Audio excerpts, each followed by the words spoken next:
Hello दोस्तों, मैं इनका शक्या अरविंद कोचिंग सेंटर मॉरियस और इन क्लास में आपका स्वागत है। आप लोग यूट्यूब पर अनेक शब्दों के लिए एक शब्द जो आपका वन वर्ड पूछे जाते हैं हिंदी में, उन पर चर्चा हो रही थी। आप लोग उसको देखिएगा, लाइक शेयर करिएगा प्लीज़। कि आपका जो बैच चल रहा है मॉर्निंग में 7:30 बजे से, दूसरा आपका 10:30 बजे से। ऑफलाइन बैच 3-3 घंटे क्लास कर दिए गए। कम समय को देखते हुए आप लोग ज्वाइन करिएगा। एक शाम टाइम भी बैच लगेगा आपका, वो रहेगा 2:30 से 5:30 तक। तो जो बच्चे लोकल हैं वो पढ़ना चाह रहे हो शाम टाइम तो वो आ सकते हैं, ठीक है। कांटेक्ट करें 96 27 37 52 74, ठीक है। आपको इस पे हम लोग पढ़ा रहे हैं वन वर्ड, इसको आप देखिएगा, लाइक फिर करिएगा, ठीक है भाई। जानने की इच्छा और क्या कहलाती है, जानने की इच्छा क्या कहलाता है ये बताना आपको। तो ध्यान रखना जिज्ञासा, ठीक है। जानने की इच्छा क्या कहलाती है, जानने की इच्छा के लिए वन वर्ड होगा जाके जिज्ञासा। जो मुश्किल से प्राप्त हो उसे कहते हैं हम लोग दुर्लभ, ठीक है। क्या कहते हैं हम लोग, आसानी से मिल जाए उसे कहते हैं सुलभ। यहाँ जो मुश्किल से है, जो मुश्किल से प्राप्त हो उसे कहते हैं दुर्लभ, ठीक है भाई। आगे देखते हैं हम लोग। अवसर के अनुरूप बदल जाने वाला अपरवादी कहलाता है। अवसर के अनुरूप बदल जाने वाला यथार्थ स्थितिवादी, अपरवादी क्या कहलाएगा, अपरवादी। इंपॉर्टेंट है, ध्यान रखना इसको, पूछा जाता है कई बार। क्या भूमि के अंदर की जानकारी रखने वाला भूगर्भवेत्ता कहलाता है। भूमि के अंदर की जानकारी रखने वाला क्या कहलाएगा, भूगर्भवेत्ता, ठीक है। क्या कहलाता है, भूगर्भवेत्ता। रात में विचरण करने वाला रात्रिचर निशाचर, ठीक है। रात में विचरण करने वाला निशाचर कहलाता है। इसे राक्षस बोलते हैं, चोर भी बोलते हैं, ठीक है। आगे देखते हैं हम लोग। जो खाने योग्य हो, खाने योग्य ना हो लिखा है, जो खाने योग्य ना हो अखाद्य, खाने योग्य हो तो खाद्य, पीने योग्य हो पी पे, और गाने योग्य हो तो गे, ठीक है। ठीक है, तो पेय पदार्थ उसी प्रकार से खाने योग्य खाद्य पदार्थ कहलाते हैं। क्या कहलाते हैं आपके, चलो। जिसके पास घर ना हो अनिकेत कहलाता है। क्या कहलाता है, ग्राही अभिषेक अनिकेत। जिसके पास घर ना हो और जिसके पास कुछ भी ना हो उसे कहते हैं अकिंचन, गरीब, ठीक है। कोई दिक्कत है, कोई दिक्कत नहीं। किसी व्यक्ति या वस्तु की को अपनाना वाक्यांश के लिए उपयुक्त शब्द। अपनाना के लिए क्या होगा, तिरस्कार, बहिष्कार, परोपकार, परिष्कार। किसी वस्तु या वस्तु को ना अपनाना कहला रहा है, ना अपनाना तो कहने हम लोग बहिष्कार करना, ठीक है। क्या करना, बहिष्कार करना, ठीक है। अपनाने के लिए स्वीकार करना। कोई दिक्कत है। जो देने योग्य है उसे दे बोलते हैं, पीने योग्य हो पे होता है, गाने योग्य हो गे होता है, ठीक है। तो यहाँ से पूछा गया देने योग्य दे कहलाता है। दूसरों की बातों को वो दखल देने वाला, दूसरों की बातों में दखल देने वाला दखल देना कहलाता हस्तक्षेप। क्या कहलाता है, हस्तक्षेप, ठीक है। देने वाला हस्तक्षेपी हो जाता है। पृथ्वी, ग्रह, तारों आदि के स्थान का स्थान अंतरिक्ष होता है। क्या होता है, सभी काम एक साथ होते हैं अंतरिक्ष में, ठीक है भाई। जिस पर आक्रमण किया गया हो वो उसे कहते हैं आक्रांत, आक्रमण, आक्रामक। तो जिस पर आक्रमण किया गया हो, आक्रमण, आक्रांत, जो आक्रमण करे उसे आक्रांता बोलते हैं, जिस पे आक्रमण किया गया आक्रामक, ठीक है। जिस पर आक्रमण किया गया हो आक्रांत, और जो करे आक्रांता, सही कर लेना।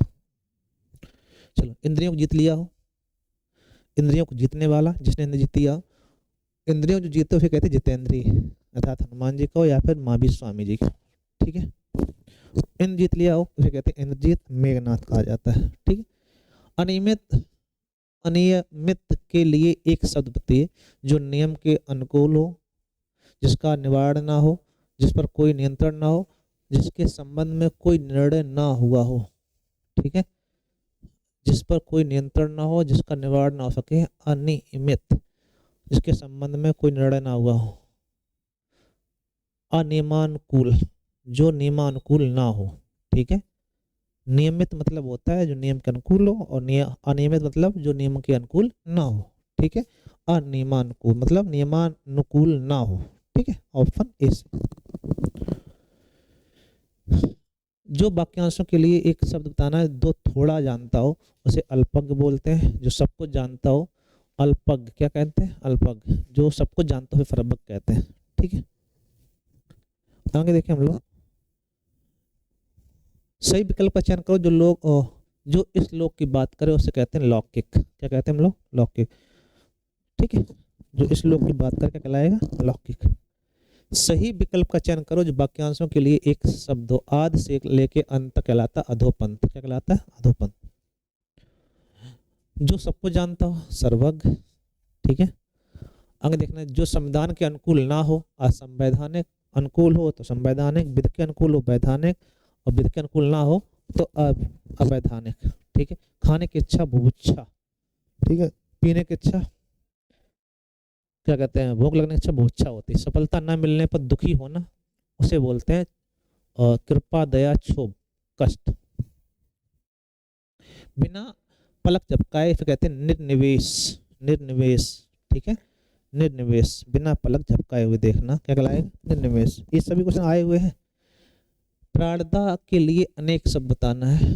प्राणदा जीवन देने वाली हवा, जीवन चाहने वाली राह, प्राण रहने का अभ्यास और प्राण रहने का मंत्र। तो आप कहेंगे जीवन देने वाली हवा और क्या कहते हैं? दवा। प्राणदा कहलाती है। क्या कहलाती है? प्राणदा। कोई दिक्कत? जो कम खर्चा करता हो उसे कहते हैं मितव्ययी। क्या कहते हैं हम लोग? मितव्ययी। प्रज्ञा चक्षु के लिए बुद्धि जिसका नेत्र हो, बुद्धि और ज्ञान होने वाली प्रज्ञा। प्रज्ञा और चक्षु जिसके समान हो, चक्षु ही जिसकी प्रज्ञा हो। प्रज्ञा चक्षु मतलब चक्षु ही जिसकी प्रज्ञा हो, प्रज्ञा चक्षु। ठीक है, प्रज्ञा और चक्षु जिसके समान हो, ऐसा नहीं कहेंगे चक्षु ही जिसकी प्रज्ञा हो, ये आपका हो जाता है। बुद्धि जिसका नेत्र हो, अच्छा बुद्धि जिसका नेत्र हो प्रज्ञा चक्षु कहलाता है। चक्षु जिसकी प्रज्ञा हो, बुद्धि जिसका नेत्र हो प्रज्ञा चक्षु। प्रज्ञा चक्षु खोलना बुद्धि और ज्ञान होने वाली प्रज्ञा। बुद्धि और ज्ञान होने वाली प्रज्ञा। अच्छा क्वेश्चन है। ठीक है, चक्षु जिसकी प्रज्ञा हो ये तो नहीं होगा आपका। बुद्धि चक्षु के समान ये भी नहीं क्वेश्चन है। बुद्धि जिसका नेत्र हो, बुद्धि और ज्ञान होने वाली प्रज्ञा, यही आपका होगा प्रज्ञा चक्षु। ठीक है, या फिर कहिएगा बुद्धि जिसका नेत्र हो, नेत्र से बुद्धि प्राप्त, चक्षु ही जिसकी प्रज्ञा हो वह प्रज्ञा चक्षु बोलते हैं। नहीं, गलत बात। बुद्धि जिसका नेत्र। ठीक है, जिसकी उपमा ना दी जा सके अनुपम। ठीक, कहा जाता है पैसे से मनुष्य की जीवन जीने की इच्छा बलवती होती। रेखांकित जीवन जीने की इच्छा, जीवन जीने की इच्छा क्या कहलाएगी? जिजीविषा। क्या कहलाएगी? जिजीविषा। कोई दिक्कत? कोई दिक्कत नहीं। इनका संबंध अध्यात्म से आध्यात्मिक क्या हो जाएगा? आध्यात्मिक। धर्म से हो धार्मिक। ठीक है, नियम से हो नैतिक कहलाता है। अपने जीवन पर स्वयं लिखी गई कथा आत्मकथा कहलाती है। क्या कहलाती है? आत्मकथा। जिसे करना बहुत कठिन हो उसके लिए एक शब्द तो आप कहेंगे जिसे करना बहुत कठिन हो दुष्कर। क्या कहलाएगा? दुष्कर। ठीक, सब कुछ जानने वाला क्या कहलाएगा? सर्वज्ञ। कोई दिक्कत? कोई दिक्कत नहीं। जो कठिनाई से मिलता हो उसे कहेंगे दुर्लभ। क्या कहें हम लोग? दुर्लभ। जहाँ जाना कठिन हो दुर्गम होता है। उपकार को मानने वाला कृतज्ञ और ना मानने वाला कृतज्ञ। जिसमें ना लग जाए कृतज्ञ हो जाएगा। ठीक है, आगे देखते हैं हम लोग। गुरु के समीप रहने वाला विद्यार्थी अंतःवासी कहलाता है। क्या कहलाता है? अंतःवासी कहलाता है। ज्ञात या कल्पित तथ्यों के आधार पर लिया गया निर्णय क्या कहलाएगा? आप कहेंगे अपठित। ज्ञात व कल्पित तथ्यों द्वारा लिया गया निर्णय के लिए एक शब्द आना अनुमोदन परिकल्पना। क्या कहलाता है? परिकल्पना करना। रात में घूमने वाला निशाचर। ठीक है भाई। निष्फल ना होने वाला सही सटीक अमोद निश्चित। निष्फल ना होने वाला जिसका फल कतई ना हो उसे कहते हैं सटीक। क्या कहते हैं हम लोग? सटीक, निश्चित, कन्फर्म हो जाए, सटीक हो। अन्न को पचाने वाली आग इसे बोलते हैं जठराग्नि। ठीक है, ये तीनों अग्नि ध्यान रखना आप लोग। समुद्र में लगने वाली आग बड़वाग्नि, जंगल में लगने वाली आग दवानल। ठीक है, अच्छे क्वेश्चन है सभी। देवताओं का उपवन उसे कहते हैं अशोक वाट का स्वर्ग। नंदन कानन क्या कहलाता है? स्वर्ग। निम्न वाक्यों के लिए उचित एक स्थान शब्द बताना है। कानून का रूप देने के लिए प्रस्तुत किया गया प्रस्ताव का मसौदा क्या कहलाता है? विधेयक। क्या कहलाता है? विधेयक। ठीक है ना, कि विधेयक पारित कर दिया गया। कांटों से भरा हुआ, कंटा कीड़, कंटका कीड़। ठीक है। मन को हरने वाला, मनोहर। क्या कहलाएगा? मनोहर। कोई दिक्कत है? कोई दिक्कत नहीं होनी चाहिए, हम समझते हैं। जिसने इंद्रियों से अनुभव ना किया जा सके, अगोचर कहलाता है। अतीन्द्रिय कह सकते हो। क्या कहते हैं हम लोग? अतीन्द्रिय। जो आंखों के सामने हो, प्रत्यक्ष। आंखों ना हो, अप्रत्यक्ष। युद्ध शब्द का अर्थ है युद्ध करने की इच्छा। युत्सु अर्थ होता है युद्ध करने की इच्छा। युत्सु, युद्ध करने की इच्छा। जिसकी पूर्व में कोई आशा न की गई हो, जिसकी आशा न की गई हो, अप्रत्याशित। आशा अधिक हो जाए तो आशातीत होता है। ठीक है भाई। उपत्यका, उपत्यका जो है पर्वत के तलहटी की भूमि होती है, पर्वत के पास की भूमि। पर्वत के पास की भूमि, शिखर को कहते हैं आदित्य का। ठीक है। धूर्तों अर्थात जीवों द्वारा होने वाला दुख क्या कहलाएगा? अधिदैविक। क्या कहलाता है? अधिदैहिक होता है। अधिदैहिक, आधिदैहिक। अपना मतलब निकालने वाला क्या कहलाएगा? स्वार्थी। क्या कहलाता है? स्वार्थी। ठीक। अभ्यंतर का सही अर्थ होगा किसी वस्तु का भीतर का हिस्सा, किसी वस्तु का भीतरी भाग। क्या कहलाएगा? अभ्यंतर।